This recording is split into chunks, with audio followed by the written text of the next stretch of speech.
family. They have nobody close to them. I don't even know what's close to them. What is close to them? Older children, a lot of them were really, really good. Christine left and all that changed. And he seems to dote on the younger children. And when my children were younger, it was very easy for him to be a father, right? Because he was still kind of this important. He was important to them. His opinion mattered to them. His guidance mattered to them. And now, because they question it a little bit, I think it might be harder for Kody. Truly's relationship with Kody was to move her away from him. And I know it sounds bizarre. Saving my relationship with Truly by taking her away from me and just preserving it. That's such rationalization that I'm laughing now because it's ridiculous. Brown kids warn producers, stop filming us. What happened, OFF camera? The Brown children have finally had enough. Multiple sources confirm that several of Kody Brown's kids have issued stern warnings to Sister Wives producers to stop filming them, with some allegedly threatening to walk away from the show entirely. What happened behind the scenes that pushed these reality TV veterans to their breaking point? The truth about what cameras didn't capture will absolutely shock you, and it reveals a darker side of the Brown family story that TLC never wanted you to see. The breaking point. When enough became enough for over a decade, the Brown children have grown up on camera. From awkward teenage years to adult relationships, marriages, and becoming parents themselves, these kids have shared almost everything with millions of viewers. But something has fundamentally changed in the dynamic between the Brown children and the production crew, and insiders say it reached a tipping point during recent filming sessions. According to sources close to the family, several of the adult Brown children have explicitly told producers that they no longer want to be featured on Sister Wives. Some have allegedly gone further, warning production staff to stop approaching them for interviews or attempting to capture them on camera at family gatherings.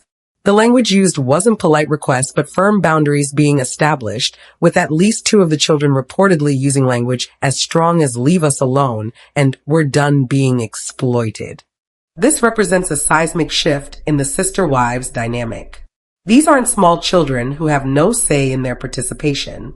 These are adults in their 20s and 30s who have watched their family implode on national television and are now questioning whether the trauma and public scrutiny are worth whatever compensation or exposure the show provides. But what specifically triggered this mass rebellion against the cameras? To understand that, we need to look at what's been happening off camera that viewers never got to see. What the cameras didn't show. The real family breakdown. While Sister Wives has documented the dissolution of Kody's marriages, what viewers haven't seen is the full extent of the damage to his relationships with his children. The show presents edited segments, carefully crafted narratives, and specific conversations that producers choose to include. But the day-to-day reality of the Brown children dealing with their father's favoritism, neglect, and broken promises has largely happened off-screen. Multiple Brown children have spoken out on social media and podcasts about feeling abandoned by their father. Garrison Brown, before his tragic passing, had been open about the pain of being estranged from Kody. Gabriel Brown has discussed feeling rejected and confused by his father's rigid rules during COVID. Gwendlyn Brown has been refreshingly honest on her YouTube channel about the dysfunction she witnessed growing up. Paedon Brown has given extensive interviews revealing family secrets and his own complicated feelings about his upbringing. But these public statements only scratch the surface. Sources say that what happened behind closed doors during filming sessions was often much more intense and emotional than what made it to air. Allegedly, there were confrontations between Kody and his children that producers witnessed, but chose not to include because they were too raw or didn't fit the narrative arc of the season.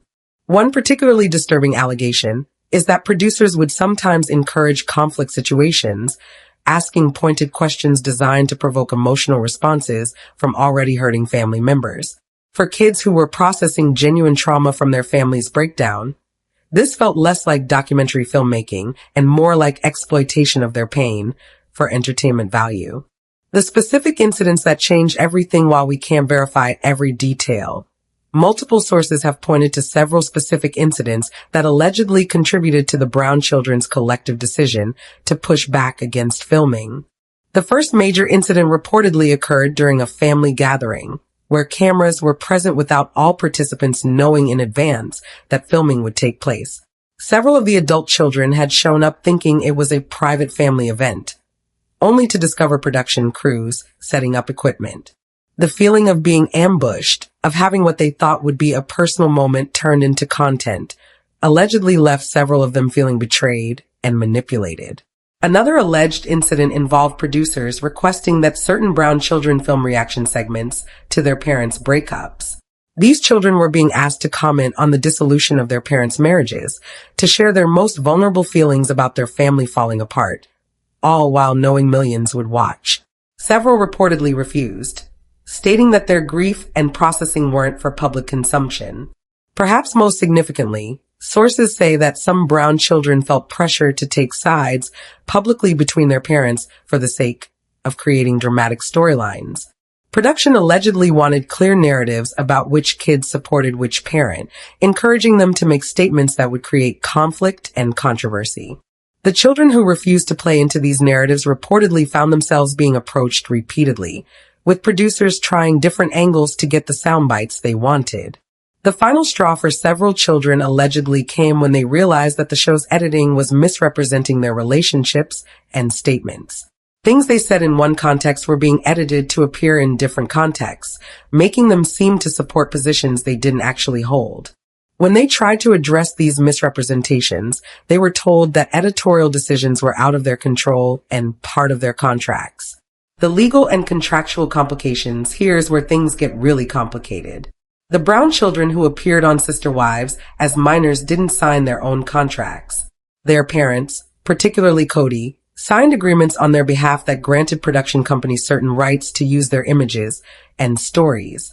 Now that many of these children are adults, they're discovering that untangling themselves from those agreements isn't as simple as just saying, "I quit."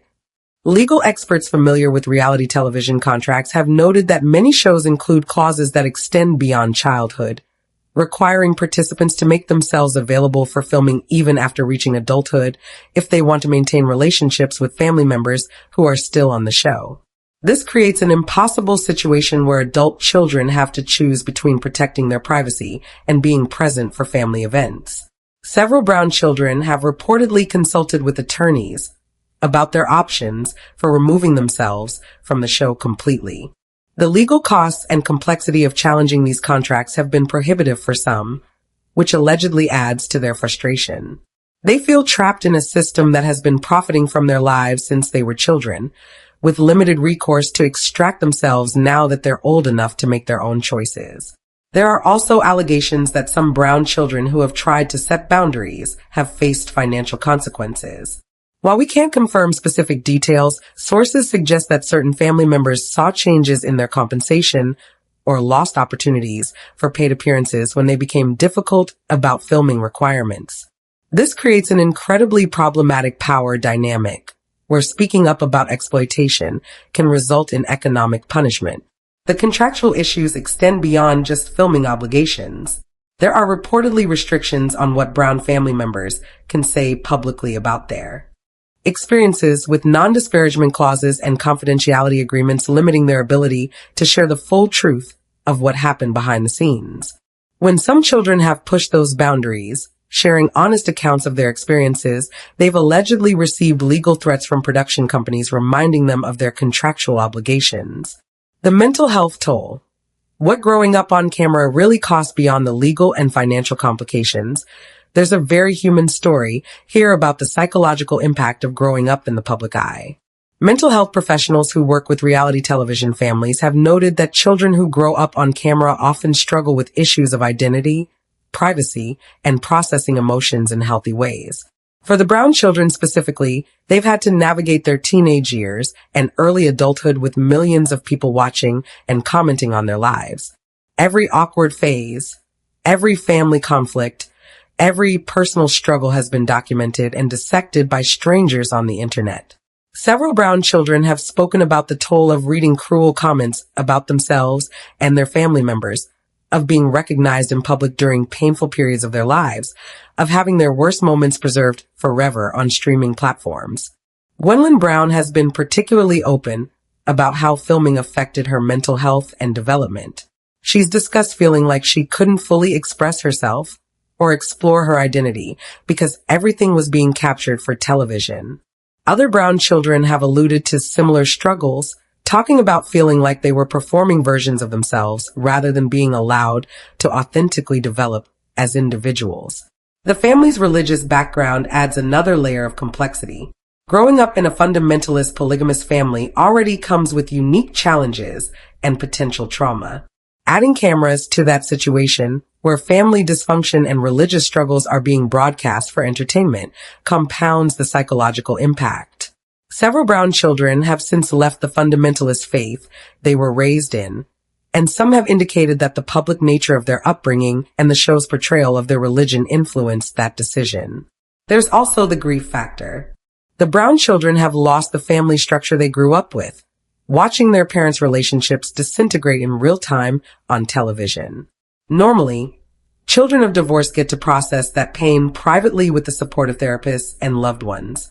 The Brown kids have had to do it while being filmed, interviewed, and having their reactions analyzed by millions of viewers.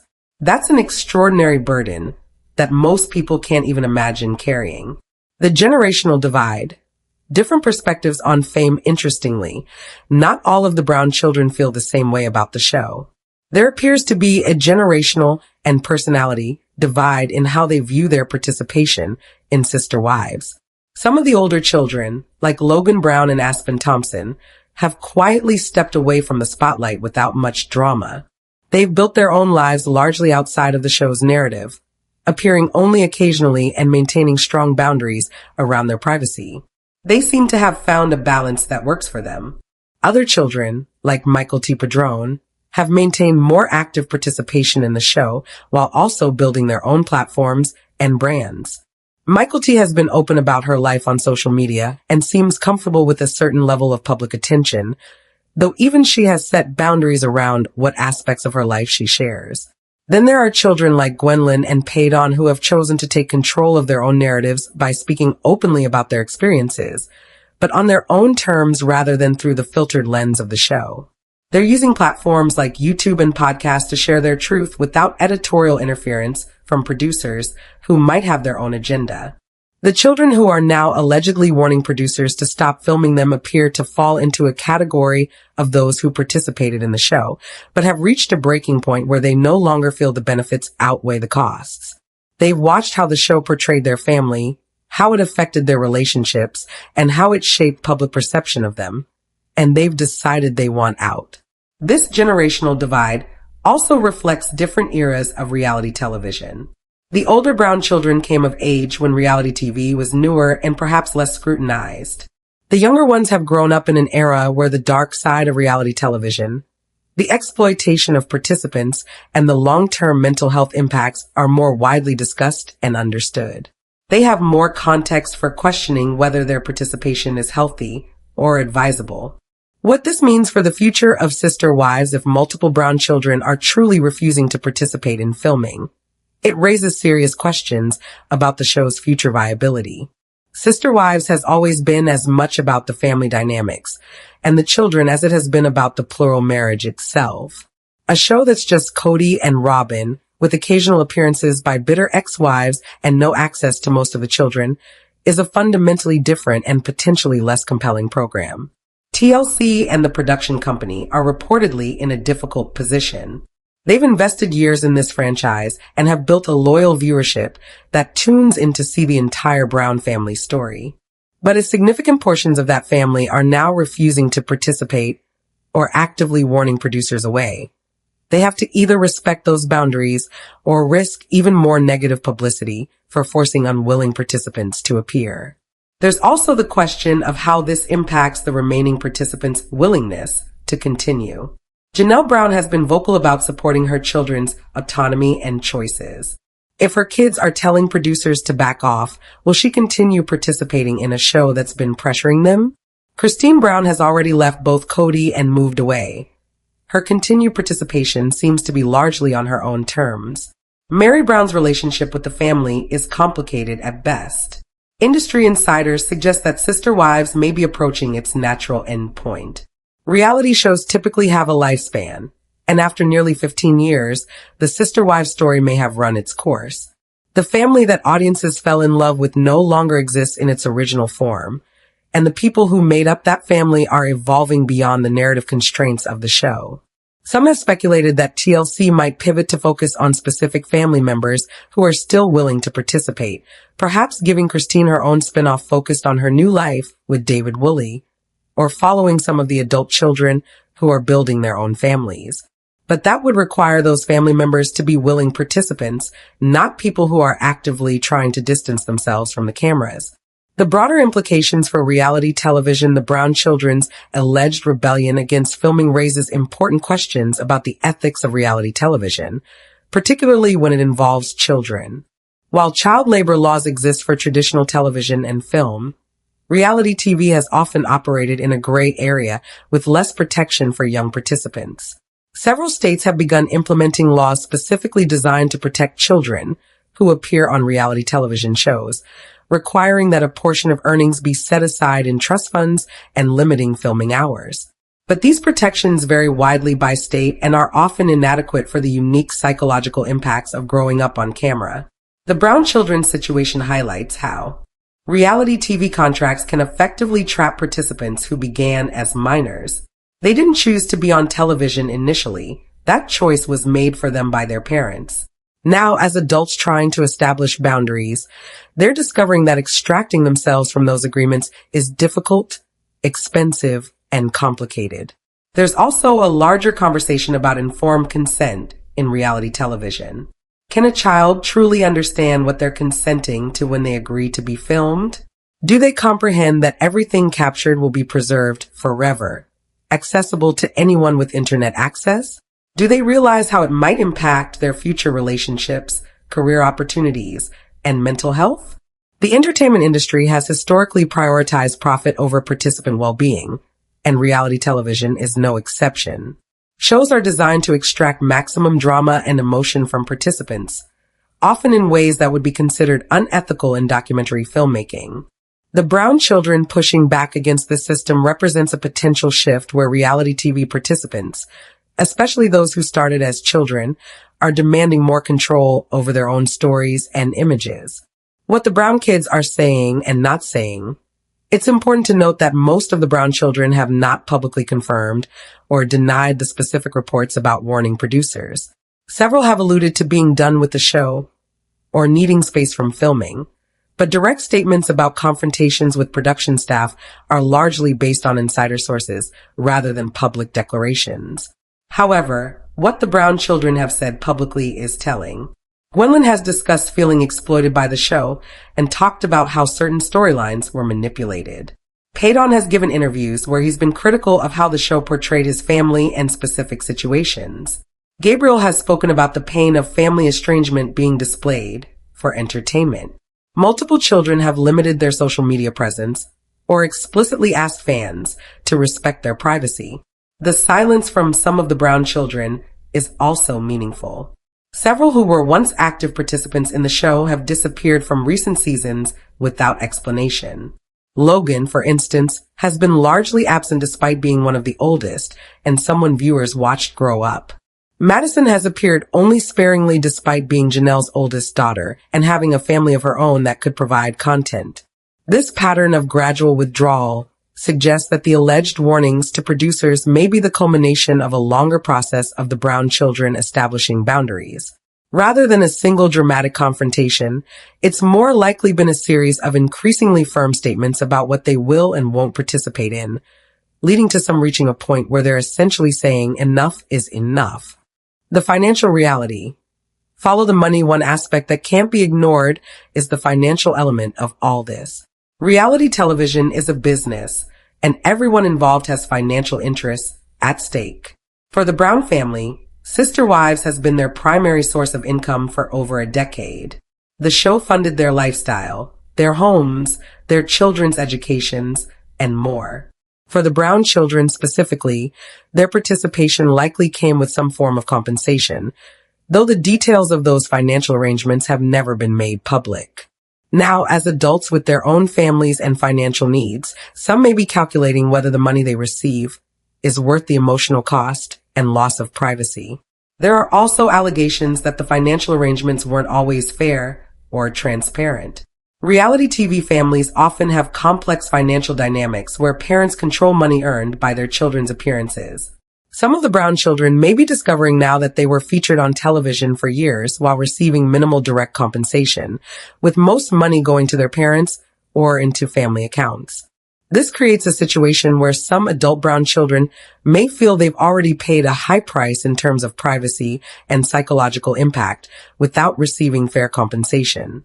If they're now being pressured to continue participating for a relatively modest payment while dealing with significant downsides, it makes sense that they'd push back. The financial angle also explains why some Brown children might continue participating while others refuse. Those with fewer alternative income sources or who are struggling financially might feel they can't afford to walk away, while those who have established careers or married partners with good incomes have more freedom to set boundaries with the show. The production company's perspective, while we focus primarily on the Brown family's perspective, it's worth considering the production company's position. From their standpoint, they have contracts with participants that they expect to be honored. They've invested significant resources in building the Sister Wives brand over nearly 15 years. They employ crews, editors, and other staff whose jobs depend on the show's continuation. Production companies would likely argue that they've been fair with the Brown family, providing them with income and opportunities they wouldn't have had otherwise. They might point out that any reality show requires participants to film during emotional moments, and that conflict is inherent to the genre. From their perspective, the Brown children knew what they were signing up for and are now trying to back out of agreements they don't like. However, this perspective ignores the power dynamics at play. Production companies are sophisticated entities with legal teams and industry experience. The Brown family, particularly the children, were relative amateurs navigating a complex industry. The contracts they signed may have been legally valid, but not entirely fair or ethical, especially regarding children's participation. There's also the question of whether production companies have an ethical obligation beyond their legal requirements. Even if contracts technically allow them to film unwilling participants or pressure family members to create drama, should they? Is it right to prioritize entertainment value and profit over the well-being of the people whose lives they're documenting? What happens next? So where does all of this leave us? If the reports are accurate and multiple Brown children have indeed warned producers to stop filming them, we're likely to see several possible outcomes. First, we may see even more Brown children disappearing from the show, or appearing only in minimal capacities. Sister Wives might continue, but with a significantly reduced cast, focused primarily on Kody, Robin, and whichever family members are willing to participate. Second, there could be legal battles brewing. If production companies try to enforce contract provisions that Brown children believe are unfair or that they want to challenge, we might see court cases that could set precedents for reality television participants' rights. Third, we might see more Brown children speaking out publicly about their experiences.